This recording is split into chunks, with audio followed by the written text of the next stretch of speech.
Hi there, everybody. This is Paula Harris, and I'm here to discuss one of the most strange and challenging cases that I've ever done.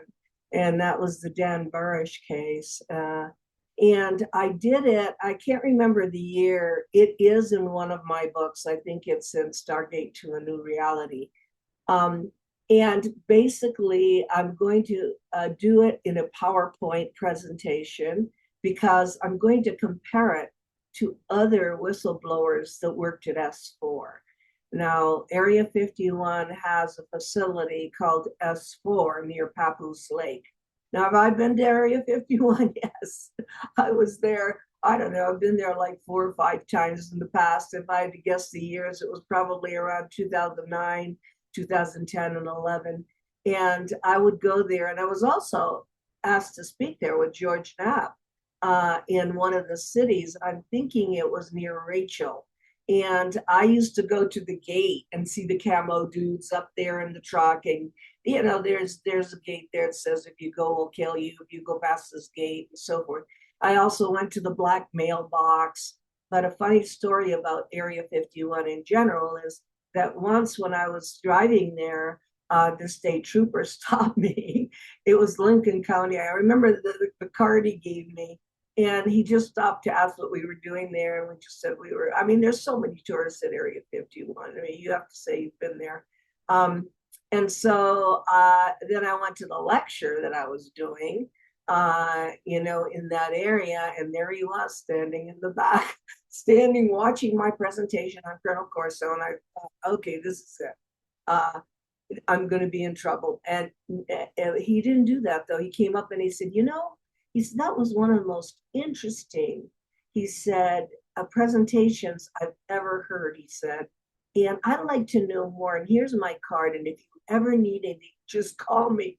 And I thought, wow, the guy stood through the whole presentation. Well, you can't make anything up with Colonel Corso. I mean, I spent 2.5 years with, and that is a whistleblower. I mean, I'm sorry, he worked at the Pentagon, he worked under Robert Kennedy. I mean, we're not dealing with anybody off the street.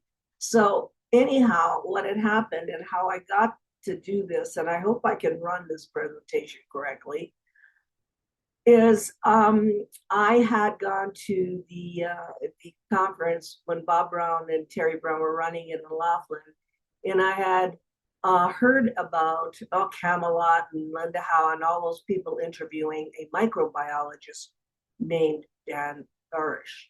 And I'd heard about it. And I had somebody sit down with me named Ron Garner, and I'm going to talk about him as part of my presentation. He deserves to be acknowledged. Say that this is an incredible whistleblower case, that basically he was only supposed to speak for like 4 years, and then he was going to go back to his work as a microbiologist. Now, people have asked me to really describe Dan Burisch, and all I can say is very nerdy. He was very nerdy, but he was a scientist kind of guy. I didn't want to get involved because it had to do with a J-Rod, a being at S-4 that Dan Burisch was asked to take out tissue and to help find some kind of cure for a future disease. And that was us from the future. So I was dealing with time travel, with genetics, with science at S-4, which is a facility near Papoose Lake.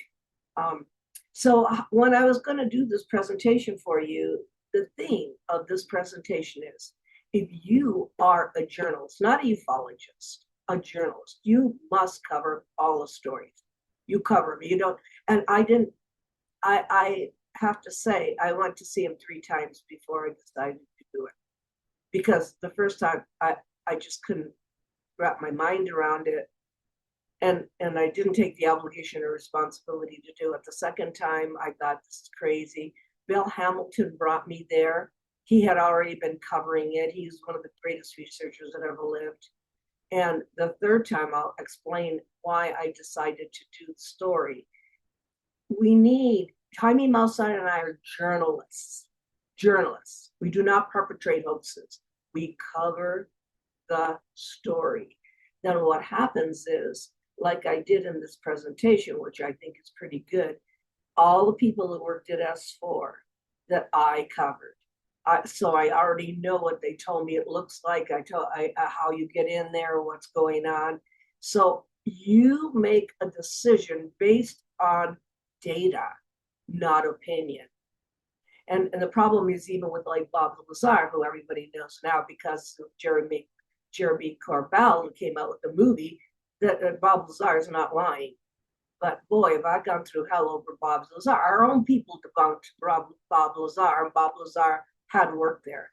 Now, my working with Bob Lazar was two things. I talked to his mother-in-law when I was at Rachel, and she said he had been shot at, that he did work there. He's married to her daughter, and that he was sick and tired of being threatened. And David Adair, who's the third one that I covered, I met him on a panel, and David Adair, when he was very young, walked into I think it was where John Lear was, the area, the Nellis complex, and touched a UFO that he said was alive. David is famous for saying there is a biological connection between the ship and the craft. So I'm going to cover them, and then I'm going to cover a little bit of Michael Wolff, because Michael Wolff worked there too. He worked at area at S-4. And Michael, in the 1970s, said he cloned a soldier and was an interface for beings that were held there as quote unquote guests. So I'm going to first see if I can screen share so you can have this, and you can, use it as an art, because it's a master class. So let me see if I can screen share the first thing I want to show you, which is the trailer on supposedly the Dan Burisch case that's coming out. So this is the trailer, everybody. So you watched. But I can guarantee that you're never going to meet someone if you don't have some resilience and emotional. The trailer. Burisch trailer. So, let me just see. I thought I clicked on it. Maybe I didn't get it. Let's try it again. Because if this is coming out this summer, you're going to get, at least I gave you some of the background. I feel good I gave you some of the background. Okay, so let's see. It says Burisch. And in 1986, I was working as an undergraduate student, pre-getting a left into the library because of the independent. It took me a while to ask if I was interested in seeing the world alike. That was starting at 1991 time frame. I was working the Peppers facility. Place that doesn't exist 90 miles. So it's very the nowhere place. I was living I'm not doing that. But it's the same. This is gentlemen, water outside the play lines that can shoot you. You're going to be the best job as possible for any human being. We did not pursue that. My original feeling was I was looking at a giant insect. Was standing next to the place, but it was one. It did not survive. I was always told that monsters weren't good. well, what he's saying was that the J-Rod wasn't an alien because he was us from the future. So, I don't know when this is coming out, but you could do your own research. Here is Dan talking about, and this is online too, what the being looked like, which I think should come from Dan. Let's see here. The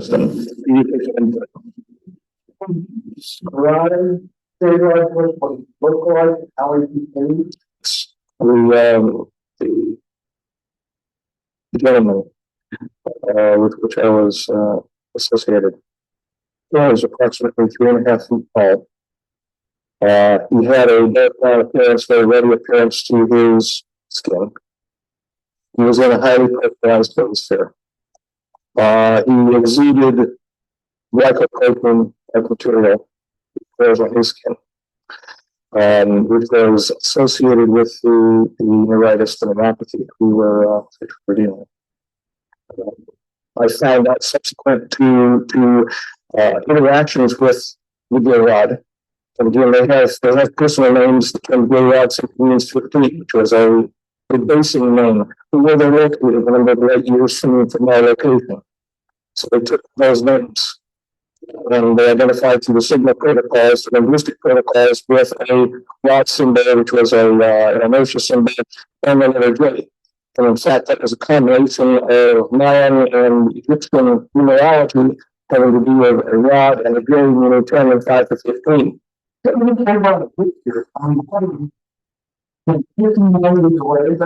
It's actually 63 from what I understand.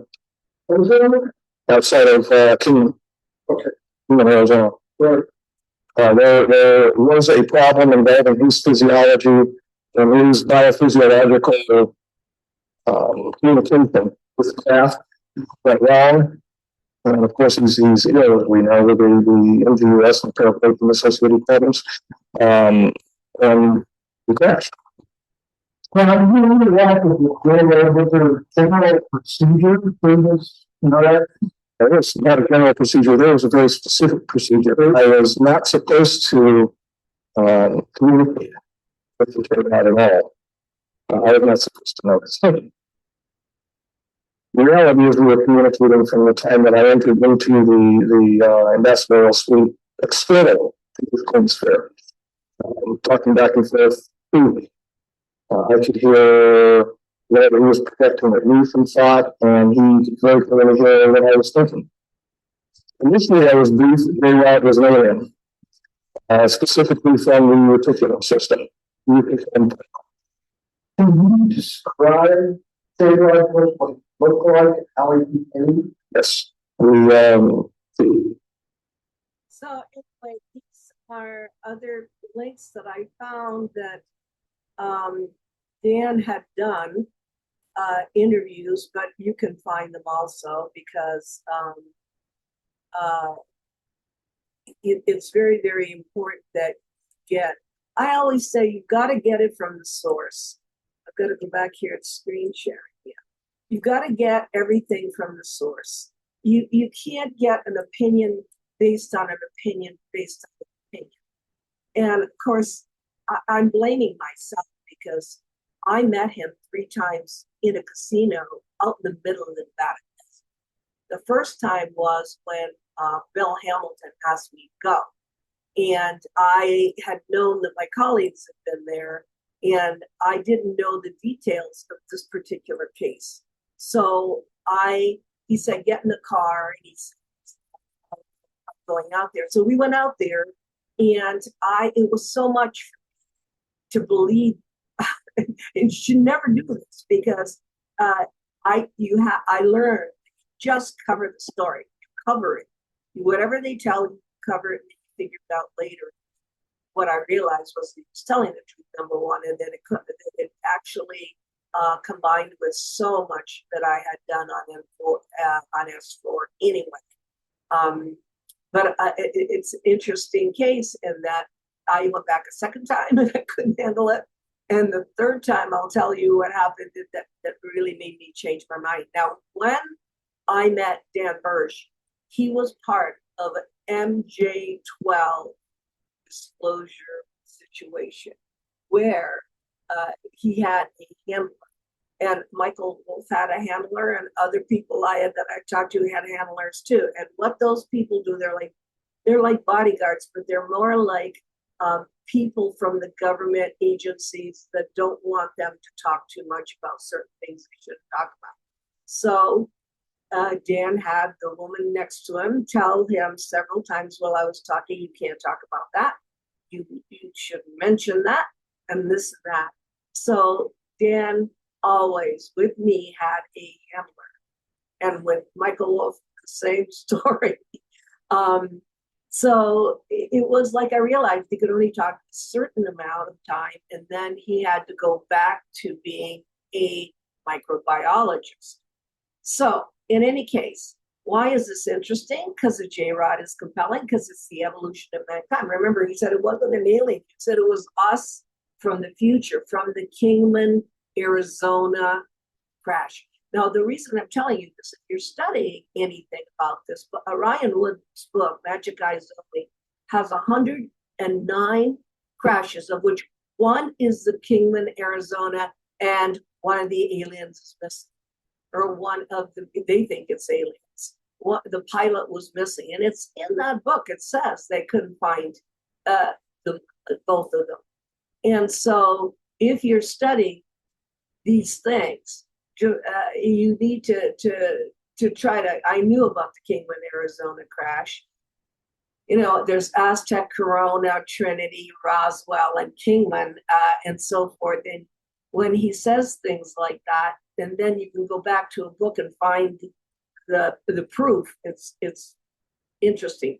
It has to deal with consciousness and telepathy. You heard him say, he said, I was in the ambassadorial suite and I already knew. He was already talking to me. Well, when I met Dan, and Dan told me that the J-Rod, whose name was Chela, flashed a picture of his wife and son, and that his wife and son were on Zeta Reticuli, and that it was almost like a gift to the government that they kept the J-Rod because he had a neuropathy that they had to find a cure for, because that was us from the future, because we had undergone a disaster, nuclear, so we had mutated. So, I mean, I'm doing it question-wise, but I mean, since then I studied Latin American contactees, the Apunians with Ricardo Gonzalez and so forth, who say they're us from the future. They have already genetically joined with us and so forth. And you cannot throw these things away, because if you don't understand time travel, and you don't understand evolution of humanity, and you don't understand timelines that you can change them, and you don't understand the idea that the government does look into future scenarios, then you're lost, and you throw all that stuff out. So anyway, time travel, vulnerability, a sick advanced being needing help, it flips the usual alien narrative from powerful invaders to something more fragile, almost human independent. So it was like you felt sorry for him. And here is an image of Dan taking out the tissue, because they're looking for a cure. They're looking for an antidote to this. And what Dan told me personally when I decided to do the story was that when he put the needle in, he said it was a big needle. He said he felt the same pain the J-Rod did. So the J-Rod was able to, synchronize emotions with them. The telepathic communication, but also an emotional connection. Dan Burisch, known as Dan Crane, and I have to say his real name was Dan Crane, because Michael Schratt, who's almost a genius at doing research, did Project Aquarius, the Dan Burisch story, and it was supposed to be released. And when John Rao bought the International UFO Congress in Arizona there, and Dan did come down for the release of Project Aquarius, but because there was a man who had signed in as Dan Crane at the hotel, Dan Burisch freaked out and left with his handler, because he was super paranoid. And that's why I mentioned Dan Crane, because somebody had signed in his name. Anyway, it's controversial because he said he worked with the J-Rod. He said that the extraterrestrial, but it was a human suffering from a neurological condition, and that they had talked telepathically. This was part of advanced government projects such as Looking Glass Strategies, Stargates. I'll talk about that, and secret organizations. Well, no, a Majestic 12 is not secret. I mean, historically, all the Majestic 12 materials were given to Bob and Ryan Wood, and they got them, and the Eisenhower Oppenheimer letter right before Roswell, after Trinity came from that. It's stamped MJ12, and it's got the names of the MJ12 people and MJ12. They were given the microfiche, or the micro film Bob and Ryan Wood, who were excellent, credible researchers, and they worked with Stanton Friedman on some of the MJ12 documents. And I talked to Ryan, and Ryan said they had the paper analyzed, they had typewriters analyzed, they had all of the stuff analyzed. So it's not mythology, MJ12. It's just that how this works, you leak out some stuff enough to interest people, and then you don't tell them everything. So the fact that that Burisch was asked to speak by MJ12 and had also given us, and I don't know where I have it, the list of the current MJ, because they are all up to date now. The current MJ12. There's another MJ12, he said. It's not the Hillenkotters and the original people that were, on the original list. They're the new ones.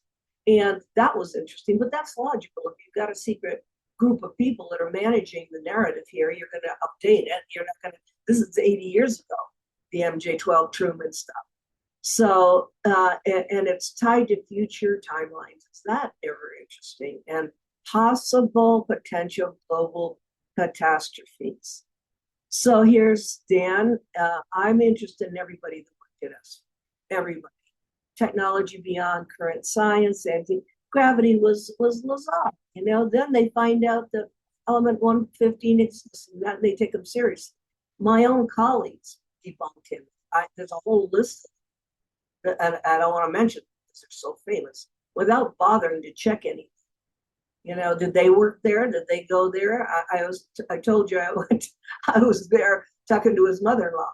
But Bob Lazar went through hell. We invited him again to Florence, and he said, "No, I hate the UFO community. They've crucified me because I told the truth."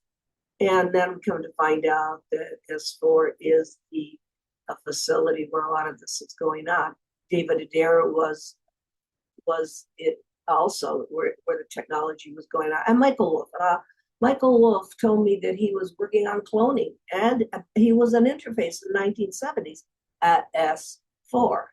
So I'll talk about that. Anyway, Bill Hamilton III, if you really, really want to look at the past heroes, Bill Hamilton III is one of them because he was a great researcher. When he asked me to go out to the Nevada desert, the conversation was not about this. It was about all the giant rock guys. That he was there with Van Tassel and Adamski. He told me all about Adamski and Orfeo Angelucci and Howard Menger and all of that happened and of the contact he had in the 1950s. So the guy, it says 1950s, active in UFO research, 1950s, 70s, member of MUFON, worked in U.S. Air Force security. I mean, he's the one that took me to see Dan Burisch. But, at the time, there's Bill with a baseball cap. I had trouble. And I learned so much. The journalists have to cover all the stories. He reportedly had UFO sightings, and Burisch was one of the biggest stories that Bill, and he was kind enough to take me there. And I guess it was 2006 because there's a date there that he took me to see him. And again, I had trouble with the whole story. Here's Ron Garner, who was working on it simultaneously, if not before me. And Ron used to sit with me at the Congress, and he'd say, "I caught all these, videos, and I've got all this testimony, and nobody pays attention to me, and I did it first, and I want to make a documentary." And so I put the Burisch archive. It says www.burischarchive.com. All the Ron Garner videos. He's passed away, and this was his legacy. So I put them all on this presentation. But you should go and see the work that Ron Garner did, not just Bill Hamilton did before me. And I felt sorry for him because he could only go so far with it. I could go a long ways with it because my books are translated into different languages. So here's Dan talking to Michael Sala at the Congress. here's Dan working. I told you he was a scientist, so when you talk to him, he was a nerd, and it was really interesting. When when you're interviewing people and they start looking to the left or the right where their brain is, their eyes go in that direction, I can almost tell if they're remembering and what they're remembering and emotion behind it. If they're making stuff up, they don't have that kind of facial interaction. Well, Burisch was very, very interesting because he basically was one of the only people to talk about consciousness and time travel, and almost had a spiritual, metaphysical feeling about what he was telling. So story fascinates people because we're dealing with microbiology and genetics. And Michael Wolff did too, if he's cloning a soldier. But 1970, 1970, we are now in 2026. You want to do the math, how far they've gone? if that's really the case, you'd never know about it anyway. But I mean, for God's sakes, these are people who worked in these areas. Time travel concepts, consciousness, telepathy, government secrecy, and and ultimately they're spiritual themes, but more with Burisch than anybody else. I'm looking at the work that Jacques and I did with Trinity. The fact that Trinity was an attempt to get our attention in New Mexico, 1945. That if Trinity, when Trinity happened, that craft went to Los Alamos. It did not. It was, and there was no Air Force and Army were together. So people say, "Oh yeah, why don't they get together and do? Why would they do disclosure if there's three separate branches of the military competing for government contracts?" And we got a real problem with today's disclosure because David Grush could be looking, if it was a Tic Tac or film, could be looking at our stuff, could be looking at our kinds of reproduction vehicles. We don't know what was filmed, and we have no way of knowing. I mean, that is even the case with a lot of things that people call drones. We don't know. It gets more complicated. So I keep saying Trinity is important because there's a reason behind what happened. It was the atomic bomb. It was that we had to catch somebody's attention, or they had to catch somebody's attention. So I started doing things on chronological basis. 1950s and 60s were the origins. I mean, after Roswell, and then we get MJ-12, and then collecting of the debris. And again, there's three branches of the military who's got stuff. They're not going to be talking, what do you have? What do you have? They're going to be working secretly. So, and then the studying, I love the studying EVs, biological entities, and cataloging species. You see that? Cataloging species. Does that make sense with Clifford Stone, who tells me he has in his hand a catalog of 57 species with drawings of them? Is there a drawing of the J-Rod in there? And if you saw the J-Rod and you were trying to save him, or you're not going to put on him any kind of medicinal things that are going to kill him. And this fits right into what Clifford Stone told me, cataloging the species types, monitoring the contact, managing the secrecy and the narrative. So late 1980s and 90s, you have direct interaction. And then they mention the Serpo story really is interesting for me. I know Bill, it was Bill, I forgot his last name, but he's part of Camelot. And you have to look at, the exchange of astronauts with ETs and all of this, and where does that come into it? And then, of course, MJ-12, who is the micromanager of all of it. Now, stories like Bob Lazar, everybody knows, and Bob Lazar's film is by Jeremy Corbell. I think there's another one coming out. It's reverse engineering. Now they believe, in the biological research. At that time, everybody was laughing at the Burisch case, but Aquarius becomes a hands-on extraterrestrial research program. It was called Project Aquarius, and may I encourage you to look at Michael Schratt's work. Biological research, Burisch claims that he worked at S-4, he studied the J-rot, there's genetic research being done, and I'll talk about Bill Newhouse in a minute, but and I mentioned Michael Schratt, diagrams, timelines, so forth. But what is important is this, that when I met Dan Burisch, and this is an important slide, so really look at it.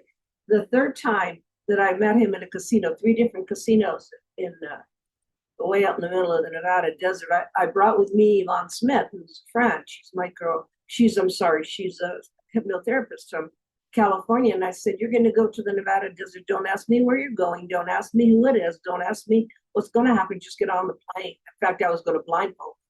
And we got on the plane. We got off the plane. We were picked up. We went to the Nevada desert. She was shocked to see Dan Burisch. And she said, I said, don't say anything. Let him talk and then tell me what you think. And she heard him mention a sideways elevator.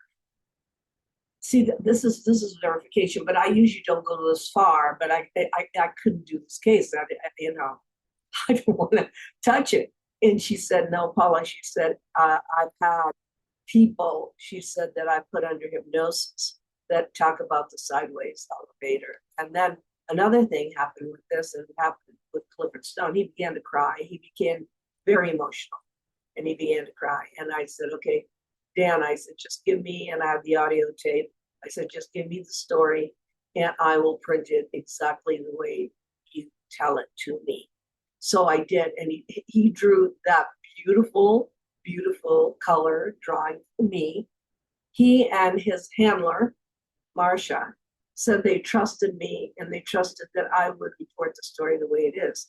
Now, the being stayed there, but then he was taken to the Giza Plain. He was put in what's called a trolley, which again is like some kind of vehicle, and he was pushed through Stargate to go home. And Dan tells me he pushed him through. In fact, there's more to that, because Dan went through too, but he didn't end up going wherever the J-Rod went. He was picked up in the desert near pyramids. And I said, they've got Stargates. And then I had to ask, and he drew that looking glass technology. You see at the bottom, he signs it. It's in color, it's beautiful, but it reminded me a lot of movie Contact, where they create the time travel Stargate where Jodie Foster goes through.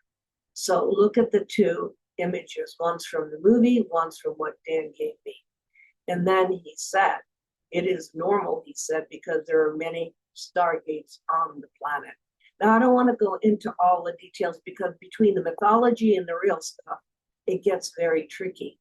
But I love that drawing because he did it for me. It's in my book, not color.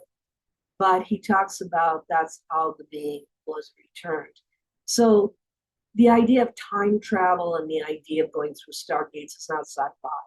And if it's being done so long ago, we are way past that.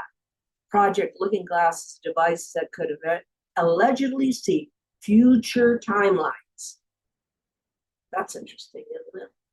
They know the future. Travel between times and locations. MJ12 secret group, which gave us the update of who's on it now. Timeline manipulation, supposed underground base near Papa's Lake is the S-4 base. And it's these guys are whistleblowers. There's Dan talking to me. I have to include this story because he's still around, but he's working in science. I have to include them because these people are all heroes. Talk about disclosure. These people just didn't see some video. They worked in these programs. Here's Bob Lazar working on back engineering. Here's David Adair touching a craft.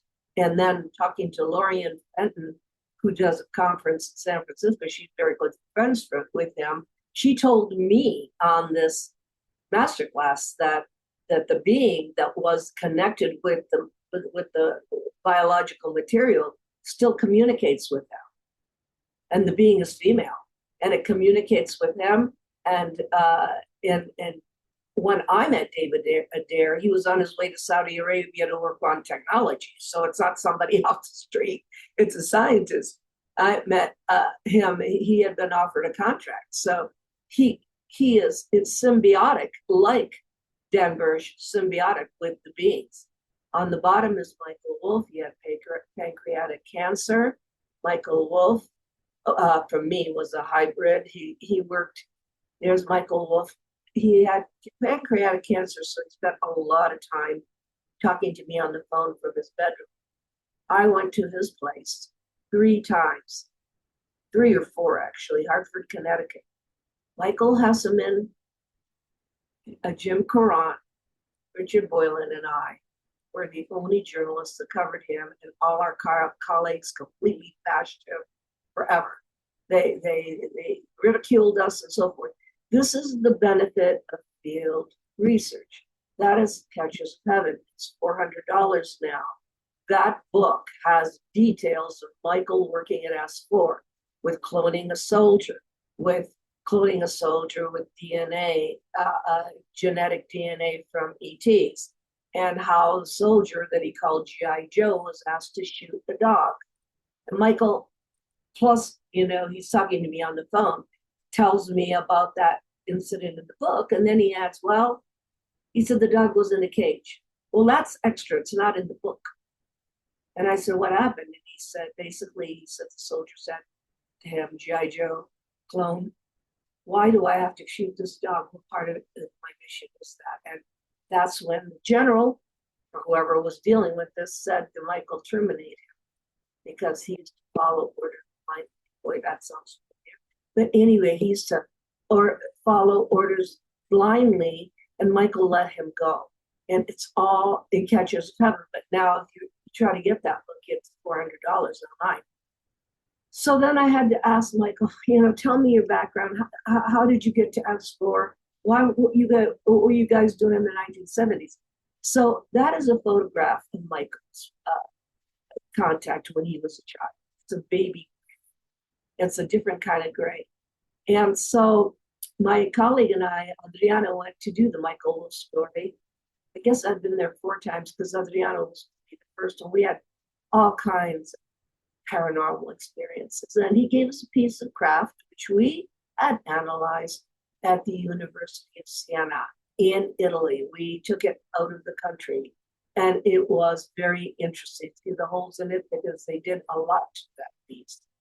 So we had Michael Wolff, we have David Adair, we have Bob Lazar, we have David Burisch, and they're all 3 different kinds of whistleblowers. Microbiologist, a rocket engineer. That is a representation of S-4. Now, what's interesting is that the guy who worked at Nellis named Bill Newhouse drew this picture of a J-Rod. For me, it's interesting because, first of all, it looks like a human being. He's got a shirt on, and he has a shirt and he has long fingernails. And Newhouse said he had met a J-Rod. He had a biological being, and on the right-hand side is what Burisch drew, and on the left hand, and they match a little bit what Newhouse had drawn. And it said minimal or no visible hair, large eyes, elongated head, and it had a neuropathy, or he had a neuropathy. What they say that they encountered was a living being, possibly future us, mutated from nuclear disaster. And going back to Michael, Michael had contact not only with that baby gray that you see on his cover, but with another being that you're going to see the photo of now at S-4. So we've got these testimonies from these people. So let's see, there's Lazar. Everybody knows everything about him by now. And it's a location that's very, very interesting because it's a research location. David Adair on the bottom, then went on to work in aerospace, was taken seriously. Because when he touched craft, I think he was something like 13 years old. He was young, and they realized they had a genius there who was very, and who knows what the interaction with that was, what he took away from that. Here we go with Michael Wolff, very, very, very quickly. I have done presentation on Michael Wolff. Michael Wolff, because he was a contactee, was drafted by the CIA really early on in life, and he was part of Stubblebine's remote viewing, who helped remote view a lot of things, including the Red Brigade in Italy when Aldo Moro was kidnapped. You know, they used psychics for this. In fact, I remember Michael calling him and he said, and this was way before it happened, he said, I couldn't answer the phone, Paula, because he said, remember this name, Osama bin Laden. I said, who's that? And he said, I just was working on that for about an hour. So these remote viewers were working in this group with Stubblebine. So he was involved as a double agent. Everybody, all our colleagues came after us because we knew I had been there. So I had seen that photo. I took the picture of the photo of him as a double agent in Fellini's filmmaking. You see Marcello Mastroianni, you see Fellini, you see Michael wrapped in he's smoking there, he's wrapped in a sheet. He is telling the truth that he worked in Italy. And I could verify that. I could verify that he was a remote viewing, part of the remote viewing group. And also who was interested in him was Bobby Inman, the admiral from the Navy. He's very interested in him. Of course, I also, when I walked in, Michael was on the phone with Al Puthoff. And a lot of people knew about Michael Wolff. And they would accuse him of lying because he worked in black projects and they said 6 PhDs impossible. Look behind them in that picture. You would have to be in that apartment. He had them on the wall. He had the universities and black programs that he was in. He was in genetics. And what's interesting is the back of his book has that being, right, you see that looks like a good-looking young man, Sarah, from the Alter 4 system. And Michael said, I think I come from there too, because I was an interface for him. On the very left is S-4.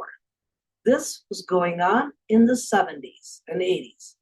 If I could put together chronology, then you can see the history of the whistleblowers, not just the pilots that we got today, that came out and put together the whole story. In Italy, we actually printed Catchers of Heaven, and everybody's read it. So Italy got more out of Michael Wolff than the United States ever did because our own people debunk our own people. And I'm not going to mention the famous people that said he was a hoax. I mean, that's how they start out. They never went to see him. They never were in his apartment. They couldn't take pictures of him in 8½, which were on the wall because they didn't go there. So here's the 3 guys highlighted: David Adair, Living Craft, Emotional Interaction, Less Structured, Evidence as Bob Lazar that they're proving is real. So it's all a mystery. I hope that what I did really was tweak your curiosity. The reason why I wanted to tell this story mainly is because I refused to do it. I mean, in the beginning, I had to go there 3 times. I haven't done that since. But this was just, time travel and genetic engineering. And of course, also, it's very, I could never meet him in a regular place. It was always out in the Nevada desert at some casino. I really miss talking to Dan. I did go back 3 times, actually twice. Actually booked a hotel, was waiting for him. And he had an accident in the lab where he broke his glasses. That's what they told me. He couldn't meet with me. If he ever sees this, thank you so much for trusting me. Sorry I never saw you guys again. You did what you did, and there's so many brave people out there. And what I'd like to do with my legacy is share the real stories and the real research, the field research with people. David Adair, I think you could still see him. And then Bob Lazar, I think there's another movie being made about him. So It turns out he's the hero too. You know, they only can do so much. So I really hope that you could follow up on this on your own. But I met some interesting people, some brave people, and what I call the real whistleblowers that don't necessarily get recognized. So I really encourage people to follow up, and especially to go to source material if you can get the books.